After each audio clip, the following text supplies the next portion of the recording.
Hello friend, welcome to BSE Bihar state exam. इस video में हम लोग सक्सेस मिरर के महत्वपूर्ण तथ्य संग्रह को डिस्कशन करेंगे जो आने वाले एग्जाम के लिए मोस्ट इम्पॉर्टेंट साबित होंगे।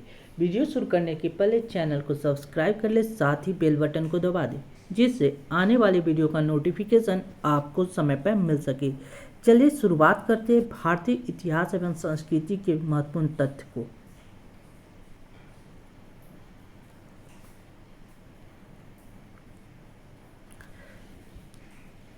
पहला है भारतीय इतिहास एवं संस्कृति। हड़प्पा सभ्यता का सबसे पूर्वी स्थल क्या है? हड़प्पा सभ्यता का सबसे पूर्वी स्थल क्या है? तो यह है आलमगीर। क्या है? आलमगीर। नेक्स्ट, द्वितीय बौद्ध संगीति किसके शासनकाल में हुआ था? दूसरा बौद्ध संगीति हुआ था काल अशोक यानी शिशुनाग वंश के शासनकाल में हुआ था, काला अशोक। क्लियर। नेक्स्ट, ह्वेनसांग एक चीनी यात्री था जो भारत किसके शासनकाल में आया था? ह्वेनसांग भारत किसके शासनकाल में आया था? तो हर्षवर्धन के शासनकाल में आया था। कौन? ह्वेनसांग, जो चीनी यात्री था। भारत में पुर्तगाली शासन का स्थापना किसने की? भारत में पुर्तगाली शासन का स्थापना अल्फांसो डी अल्बुकर्क ने किया था। किसने? Alfonso de Albuquerque. Next, Bharat के राज चिन्ह में प्रयुक्त होने वाले शब्द सत्यमेव जयते। सत्यमेव जयते किस उपनिषद से लिया गया? सत्यमेव जयते लिया गया है मुंडक उपनिषद से। कौन सा? मुंडक उपनिषद। और नेक्स्ट, किस स्तंभ में अशोक ने स्वयं को मगध का सम्राट बताया है? तो भाब्रू स्तंभ में अशोक ने स्वयं को मगध का सम्राट बताया है। किसमें? भाब्रू स्तंभ में। शेरशाह सूरी किस स्थान पर लड़ते हुए घायल हो गए? कुछ समय पश्चात उनकी मृत्यु हो गई। शेरशाह सूरी किस स्थान पर, कौन सा स्थान पर लड़ते हुए घायल हो गए और कुछ समय बाद उनकी मृत्यु हुई? तो यह कलिंजर में। कहाँ? कलिंजर में। क्लियर। शाहजहां के समय आने वाले फ्रांसीसी कौन थे? शाहजहां के समय कौन फ्रांसीसी आया था? तो टेवर्नियर आया था शाहजहां के शासनकाल में। शिवाजी के जीवन पर किन धार्मिक संतों का प्रभाव पड़ा था? शिवाजी के जीवन पर गुरु रामदास व तुकाराम का प्रभाव पड़ा था। गुरु रामदास व तुकाराम। क्लियर। यह किसके बारे में कहा जाता है कि उसने दिल्ली के 8 सुल्तानों का काल देखा है? दिल्ली के 8 सुल्तानों का काल अमीर खुसरो ने देखा है। अमीर खुसरो के बारे में कहा जाता है कि वह दिल्ली के 8 सुल्तानों का काल देखा है। अब पढ़ेंगे राष्ट्रीय स्वतंत्रता आंदोलन से रिलेटेड कुछ फैक्ट।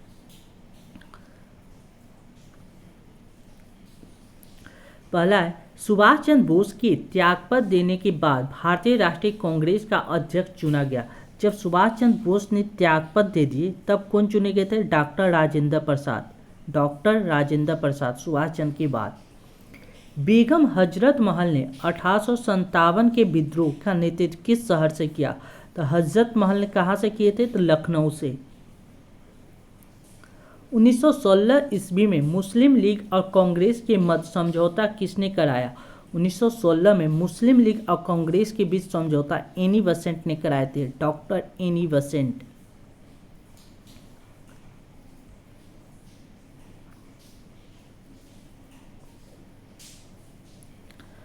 अप्रैल 1920 में दिल्ली की केंद्रीय असेंबली में बम फेंकने वाले क्रांतिकारी नेता कौन थे? तो अप्रैल 1920 में दिल्ली की केंद्रीय असेंबली में सरदार भगत सिंह ने बम फेंका था। किसने? सरदार भगत सिंह। महात्मा गांधी ने किस घटना से खिन्न होकर असहयोग आंदोलन स्थगित कर दिए थे? असहयोग आंदोलन चौरी चौरी कांड के कारण स्थगित किए। पूना समझौता कब हुआ? 26 सितंबर 1932 को पूना समझौता हुआ। 26 सितंबर 1932 को। जलियांवाला बाग हत्याकांड की जांच के लिए सरकार द्वारा किस आयोग का गठन किया गया था? तो जलियांवाला बाग के लिए हंटर आयोग का गठन किया गया। किसका? हंटर आयोग। 1 जनवरी 1923 को स्वराज दल की स्थापना किसके द्वारा किया गया? 1 जनवरी 1923 को देशबंधु चित्तरंजन दास को क्या कहा जाता है? देशबंधु। वह मोतीलाल नेहरू के द्वारा किया गया। चित्तरंजन दास व मोतीलाल नेहरू के द्वारा स्वराज दल की स्थापना किया गया। द्वितीय राष्ट्रीय सिद्धांत का प्रतिपादन किसके द्वारा किया गया? द्वितीय राष्ट्रीय सिद्धांत का प्रतिपादन चौधरी रहमत अली द्वारा। चौधरी रहमत अली। केसरी और मराठा समाचार पत्र किसने निकाला था? केसरी और मराठा समाचार पत्र बाल गंगाधर तिलक ने निकाले। किसने? बाल गंगाधर तिलक ने। अब पढ़ेंगे भारतीय राज्य व्यवस्था एवं संविधान। भारत के संविधान सभा का संवैधानिक सलाहकार कौन था? संविधान सभा का संवैधानिक सलाहकार सर बी.एन. राव। कौन थे? तो सर बी.एन. राव। संविधान सभा की अंतिम बैठक कब हुई थी? 24 जनवरी 1950 को संविधान सभा की अंतिम बैठक हुई। दल बदल से संबंधित प्रावधानों का उल्लेख किस अनुसूची में किया गया है? दल बदल से संबंधित प्रावधानों का उल्लेख 10वीं अनुसूची, 10वीं दल बदल। राष्ट्रपति के क्षमादान की शक्ति किस अनुच्छेद के द्वारा दी गई है? राष्ट्रपति के क्षमादान की शक्ति अनुच्छेद 72 में दिया गया है। अनुच्छेद 72, 72। भारत के संविधान के किस प्रावधान को संविधान की आत्मा कहा है? भारत के संविधान के किस प्रावधान को संविधान की आत्मा कहा गया है? तो यह अनुच्छेद 32, संवैधानिक उपचारों का अधिकार। अनुच्छेद 32 को संविधान का आत्मा कहा गया है। भारतीय संविधान में राज्य के नीति निर्देशक सिद्धांतों को शामिल करने की प्रेरणा किस देश के संविधान से ली गई है? राज्य के नीति निर्देशक को शामिल करने की प्रेरणा आयरलैंड से लिया गया है। कहाँ से? आयरलैंड से।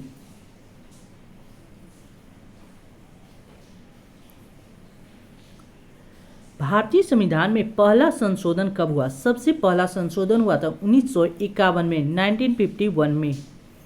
राष्ट्रपति पर महाभियोग किस आधार पर लगाया जाता है? राष्ट्रपति पर महाभियोग संविधान का अतिक्रमण करने पर लगाया जाता है। संविधान का अतिक्रमण। राज्यसभा के सदस्यों का चुनाव कितने वर्ष के लिए किया जाता है? राज्यसभा के सदस्यों का चुनाव 6 वर्ष के लिए किया जाता है। क्लियर? नेक्स्ट, केंद्रीय मंत्रिपरिषद किसके लिए उत्तरदायी होती है? केंद्रीय मंत्रिपरिषद लोकसभा के लिए उत्तरदायी होती है। केंद्रीय मंत्रिपरिषद लोकसभा के लिए उत्तरदायी होती है। पर्यावरण एवं जैव विविधता। ग्रीन पीस इंटरनेशनल का मुख्यालय कहाँ स्थित है? ग्रीन पीस इंटरनेशनल का मुख्यालय एम्स्टर्डम में स्थित है। क्लियर? नेक्स्ट, सूर्य के प्रकाश से परावैंगनी विकिरण अभिक्रिया से क्या पैदा होती है?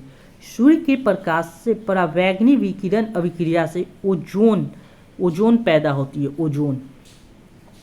पृथ्वी पर सर्वाधिक बृहद पारिस्थितिक तंत्र है। पृथ्वी का सबसे बृहद पारिस्थितिक तंत्र जैव मंडल है। क्या? जैव मंडल। धान के खेतों में कौन सी गैस उत्सर्जित होती है? धान का जो खेत होता है उसमें मीथेन गैस का उत्सर्जन अधिक होता है। ह्यूमिलीन क्या है? ह्यूमिलीन मानव जनित प्रदूषण है। ह्यूमिलीन मानव जनित प्रदूषण है। जैव विविधता दिवस कब मनाया जाता है? जैव विविधता दिवस 22 मई को मनाया जाता है। 22 मई। ईंधन की शुद्धता की जांच के लिए किस संख्या का प्रयोग किया जाता है? ईंधन की शुद्धता के जांच के लिए ऑक्टेन संख्या का प्रयोग किया जाता है। ऑक्टेन संख्या। गिद्धों को किस रसायन से खतरा उत्पन्न हुआ है? गिद्धों को किस रसायन से खतरा उत्पन्न हुआ था? डाइक्लोफिनॉल से। डाइक्लोफिनॉल से। इंपॉर्टेंट क्वेश्चन है ये, स्टार लगा लिया जाए। गिद्धों के किस रसायन से खतरा उत्पन्न हुआ था? डाइक्लोफिनॉल से। नेक्स्ट, वायुमंडल की आर्द्रता को किस मापन यंत्र की सहायता से मापा जाता है? तो हाइग्रोमीटर। वायुमंडलीय आर्द्रता हाइग्रोमीटर से मापा जाता है। केरल राज्य किस जैव विविधता स्थल का क्षेत्र है? केरल राज्य पश्चिमी घाट जैव विविधता स्थल का क्षेत्र है। कहाँ? पश्चिमी घाट का। अब पढ़ेंगे भारत एवं विश्व का भूगोल। भारत और विश्व के भूगोल। हमारी आकाशगंगा के केंद्र में स्थित अत्यधिक गुरुत्वाकर्षण का वह क्षेत्र जो अपने क्षेत्र में आने वाले प्रत्येक पदार्थ को अपनी ओर खींच लेता है, क्या कहलाता है? तब ब्लैक होल यानी ब्लैक बीवर के नाम से भी कहलाता है। क्या हुआ? जो अपनी ओर खींच लेता है, सारा चीज को क्या करता है? अपनी ओर खींच लेता है। यानी कृष्ण विवर यानी ब्लैक होल। जवाहर सागर, राणा प्रताप सागर और गांधी सागर जलाशय का निर्माण किस नदी पर हुआ है? ये चंबल नदी पे। जवाहर सागर, राणा प्रताप सागर और गांधी सागर। किस तिथि को सूर्य मकर रेखा पर होता है, जिससे दक्षिण गोलार्ध में सबसे बड़ा दिन तथा उत्तरी गोलार्ध में सबसे बड़ी रात होती है? यह है 22 दिसंबर को। कब? 22 दिसंबर को। नेक्स्ट,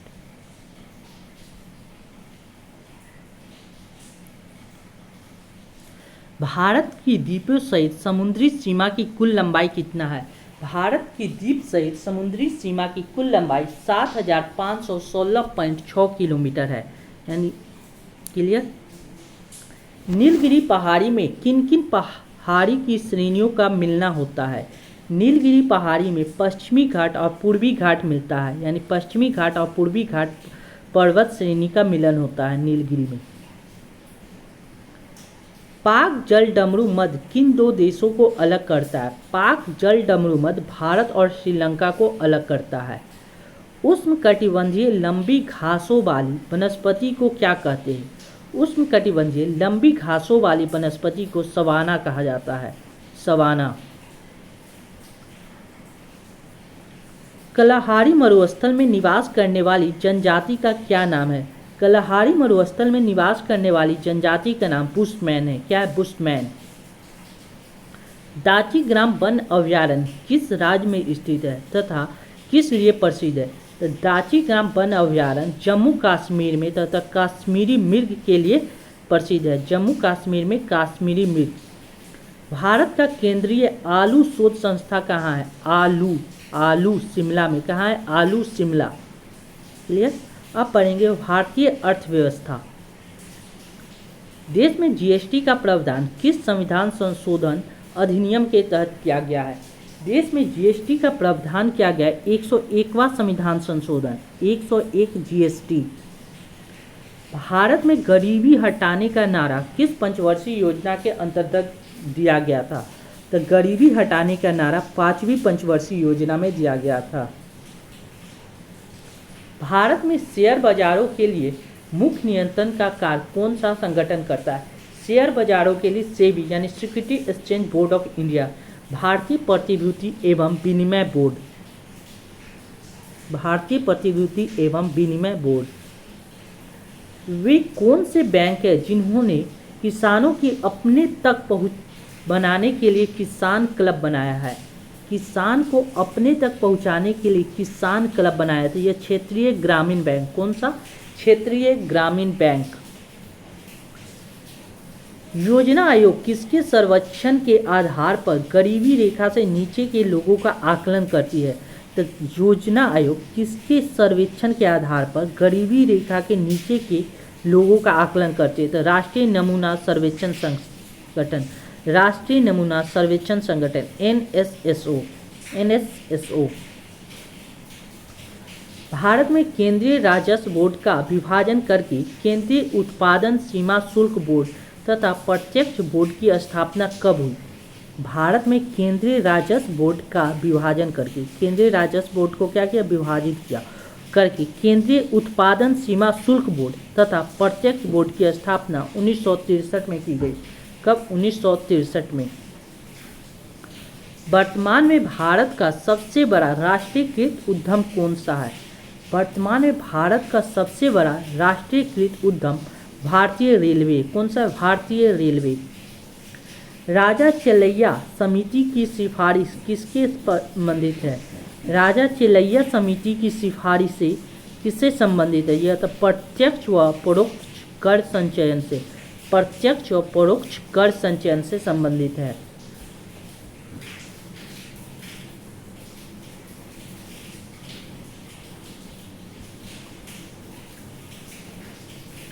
भारतीय अर्थव्यवस्था के प्राथमिक क्षेत्र में क्या शामिल है?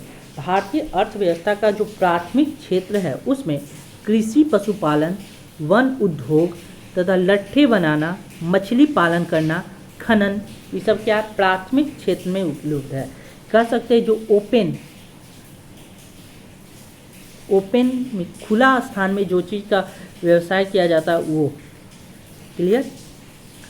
भारत सरकार ने पहली बार बैंकों का राष्ट्रीयकरण कब किया था?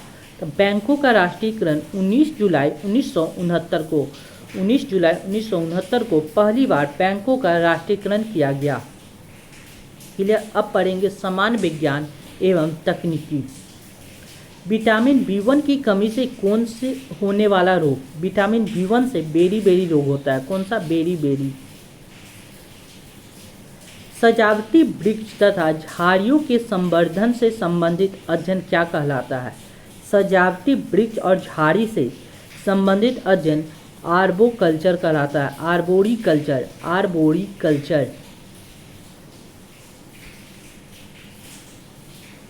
नेक्स्ट, जब किसी झील की तली से उठकर वायु का बुलबुला ऊपरी सतह तक जाएगा तो उसका आकार क्या होगा? बढ़ जाएगा।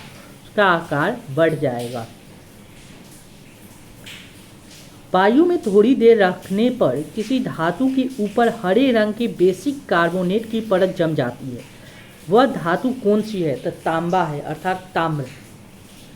तांबा को क्या कहा गया है? वायु में थोड़ी देर अगर रखा जाए तो पर किसी धातु के ऊपर हरे रंग का बेसिक कार्बोनेट की परत जम जाती है। हरे रंग का बेसिक कार्बोनेट की परत जम जाती है तो वो धातु कौन सा है? तो तांबा। कौन सी जहरीली गैस हमारे रक्त में हीमोग्लोबिन के साथ मिल जाती है? हीमोग्लोबिन के साथ मिल जाती है और हमारे मृत्यु का कारण बन जाता है। तो कार्बन मोनोऑक्साइड CO। अधिकतम पोषक तत्व रक्त में कहाँ से अवशोषित किए जाते हैं? तो पोषक तत्व छोटी आंत से अवशोषित किए जाते हैं। जब सूर्य की रोशनी किसी प्रिज्म से होकर गुजरती है तो बताइए किस रंग का विक्षेपण सबसे अधिक होगा? तो बैंगनी रंग का विक्षेपण सबसे अधिक होता है। डायनामाइट के आविष्कारक कौन थे? डायनामाइट के आविष्कारक अल्फ्रेड नोबेल थे। कौन थे? Alfred Nobel. कलपक्कम के फर्स्ट ब्रीड टेस्ट रिएक्टर में कौन सा शीतलक के रूप में प्रयोग किया जाता है? कलपक्कम के फास्ट ब्रीड टेस्ट रिएक्टर में कौन सा शीतलक के रूप में प्रयोग किया जाता है? तो D2O अर्थात भारी जल का प्रयोग किया जाता है। भारतीय अंतरिक्ष अनुसंधान संगठन यानी ISRO, Indian space research organisation की स्थापना किस वर्ष हुई थी? 1969 में। कब हुआ था? 1969 में। अब हम लोग पढ़ेंगे जलवायु परिवर्तन एवं आपदा के बारे में।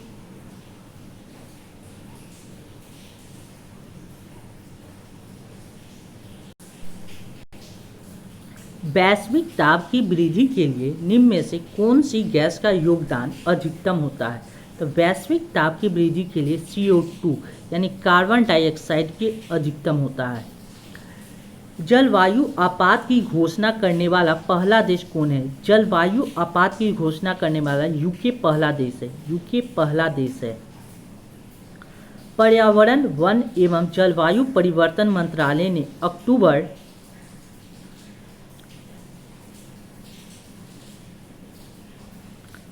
2019 में भारत में किस दुर्लभ और लुप्तप्राय प्रजाति की संख्या की गणना करने का पहला राष्ट्रीय प्रोटोकॉल आरंभ किया था?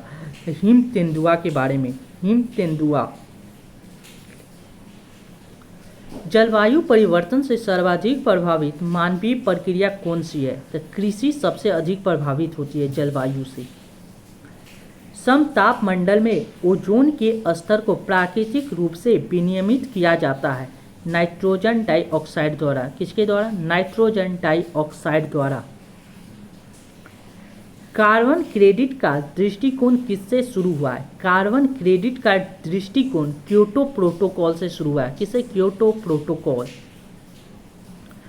बायोकार्बन fund initiative for sustainable forest landscape का प्रबंधन कौन करता है? तो विश्व bank. Biocarbon fund initiative for sustainable forest landscape का प्रबंधन कौन करता है? तो विश्व बैंक। कौन? विश्व बैंक। भारत का प्रथम national centre for marine biodiversity यानी NCMB किस शहर में स्थित है? तो तो जामनगर में स्थित है। कहाँ? जामनगर में। कौन क्या चीज़ स्थित है? भारत का पहला national centre for marine biodiversity, marine biodiversity कहाँ स्थित है? तो जामनगर में। जलवायु परिवर्तन पर संयुक्त राष्ट्र का सम्मेलन COP21 आयोजन हुआ था पेरिस में। कहाँ हुआ था? COP21 पेरिस में आयोजन हुआ था। राष्ट्रीय हिमालय परिवर्तन परीक्षण मिशन कब प्रारंभ किया गया? तो 20 फरवरी 2014 को राष्ट्रीय हिमालय तंत्र परीक्षण मिशन 20 फरवरी 2014 को प्रारंभ किया गया। बाल विकास एवं शिक्षा शास्त्र से संबंधित व्यक्तिगत विभिन्नता के प्रमुख कारण क्या है? व्यक्तिगत विभिन्नता के प्रमुख कारण वंशानुक्रम, वातावरण, जाति प्रजाति व देश, आयु व वृद्धि आदि है। किंडरगार्टन प्रणाली की शिक्षा दी जाती है। किंडरगार्टन प्रणाली की शिक्षा खेल कूद में दिया जाता है। कहाँ? किंडरगार्टन प्रणाली खेल द्वारा दिया जाता है। वंशानुक्रम में वे सभी बातें समाहित रहती है जो जीवन का प्रारंभ करते समय जन्म के समय नहीं वरन जन्म के से लगभग 9 माह पूर्व गर्भधान के समय व्यक्ति में उपस्थित थी। वुडवर्थ। वंशानुक्रम में वे सभी बातें समाहित रहती है जो जीवन का प्रारंभ करते समय जन्म के समय नहीं वरन जन्म से लगभग 9 माह पूर्व गर्भधान के समय व्यक्ति में उपस्थित थी। तो वो क्या था? वुडवर्थ। शिक्षा की दृष्टि से बालक की महत्वपूर्ण आवश्यकता क्या है? बालकों के साथ मनोवैज्ञानिक व्यवहार की आवश्यकता। या बालकों के साथ मनोवैज्ञानिक व्यवहार की आवश्यकता। विकास की प्रक्रिया होती है गर्भावस्था से लेकर जीवन पर्यंत तक। गर्भावस्था से लेकर जीवन पर्यंत तक। बुद्धि के बहुविधि सिद्धांत के पिता क्या है? बुद्धि के बहुविधि सिद्धांत के पिता हार्वर्ड गार्डनर है। Harvard Gardner. अभिप्रेरणा चक्र के संघटकों का क्रम क्या है? अभिप्रेरणा चक्र के संघटक आवश्यकता, चालन, प्रोत्साहन। आवश्यकता, चालन और प्रोत्साहन है। सुपर ईगो का विकास किस मनोलैंगिक अवस्था में सबसे अधिक होता है? तो सुपर ईगो का विकास अव्यक्त अवस्था में सबसे अधिक होता है। अव्यक्त अवस्था। संज्ञावादी पद्धति के जनक कौन है? जीन पियाजे व ब्रूनर। संज्ञावादी पद्धति के जनक जीन पियाजे व ब्रूनर है। टीईटी व्यक्तित्व परीक्षण को कौन सी विधि का प्रकार है? प्रेक्षणीय विधि।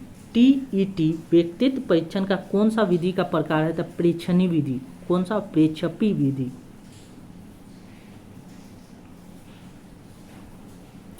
अब हम लोग पढ़ेंगे कृषि से रिलेटेड जो इम्पोर्टेंट महत्वपूर्ण तथ्य है उनको।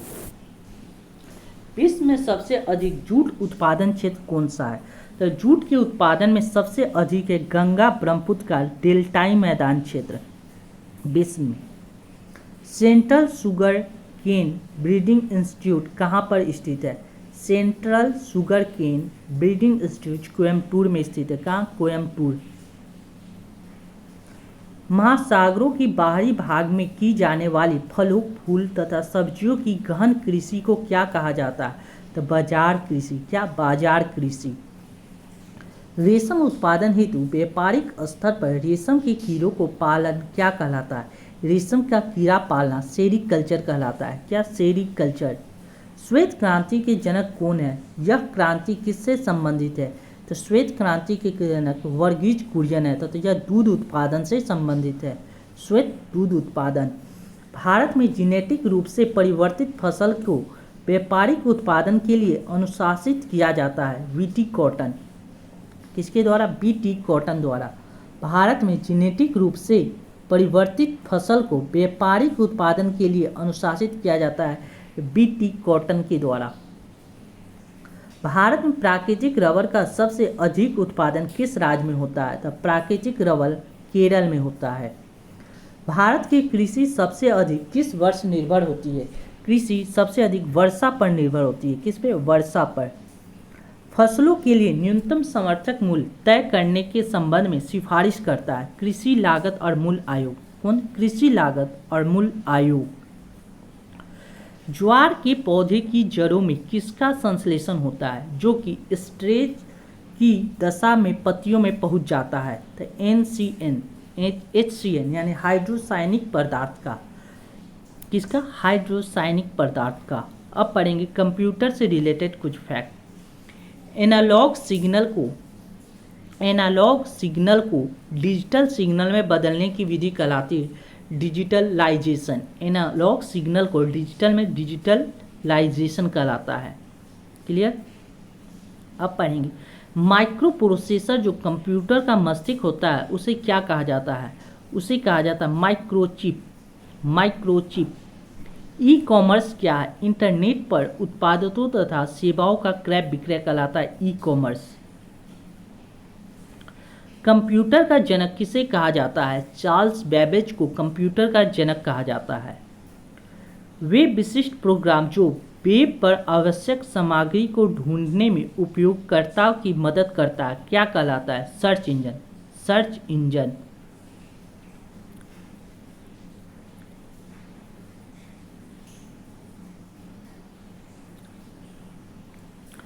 बाइनरी लैंग्वेज में अल्फाबेट का प्रत्येक अक्षर, प्रत्येक अंक तथा प्रत्येक विशेष कैरेक्टर बना होता है। यह 8 बिट के योग से। कितना? 8 बिट के योग से। इंटीग्रेटेड सर्किट चिप का विकास किसने किया था? इंटीग्रेटेड सर्किट चिप का विकास J.S. किल्वी ने किया। किसने? J.S. किल्वी।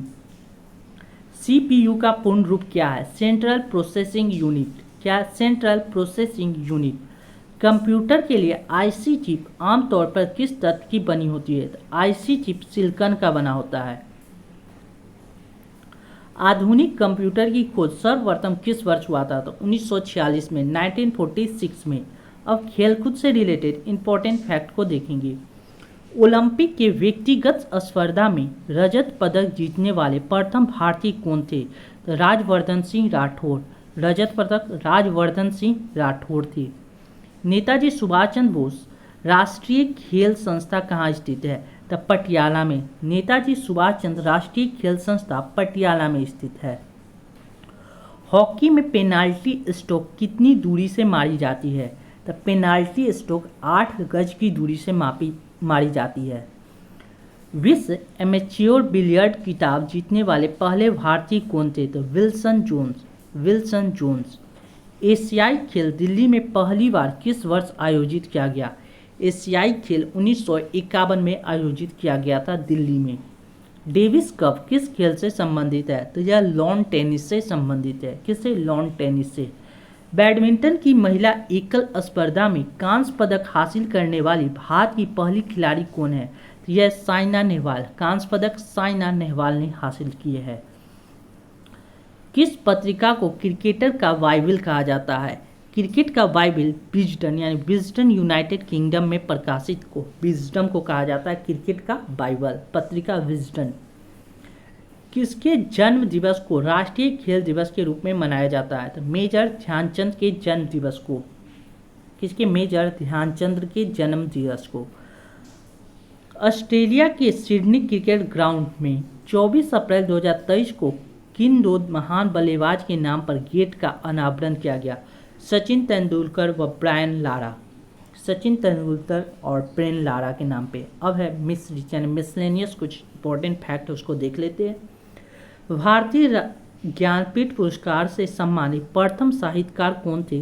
तो सुमित्रानंद पंत। 1968 में सुमित्रानंद पंत को मिला था क्या? ज्ञानपीठ पुरस्कार। दिल्ली सल्तनत का पहला शासक कौन था? तो ये थे कुतुबुद्दीन ऐबक। कौन? कुतुबुद्दीन ऐबक।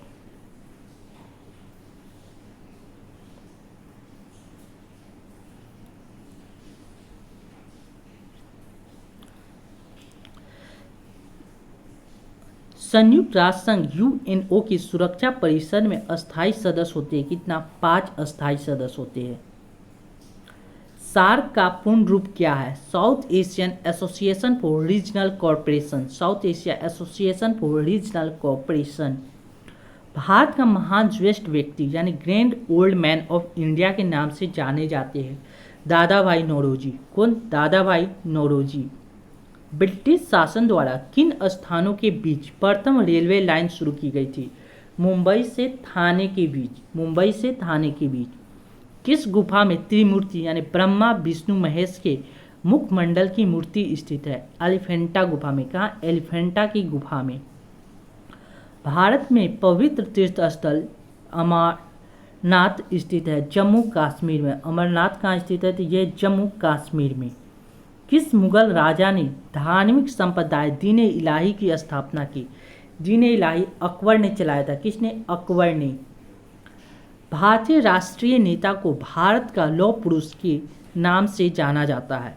सरदार वल्लभ भाई पटेल को सरदार वल्लभ भाई पटेल को लौह पुरुष के नाम से जाना जाता है। Clear? Thank you for watching this video. ऐसे ही इंपॉर्टेंट कंसेप्ट के वीडियो देखने के लिए अपने चैनल BSc अर्थात बिहार स्टेट एग्जाम को सब्सक्राइब करना ना भूलें। साथ ही बेल बटन को दबा दें जिससे आने वाले वीडियो का नोटिफिकेशन आपको समय पर मिल सके। Thank you once again.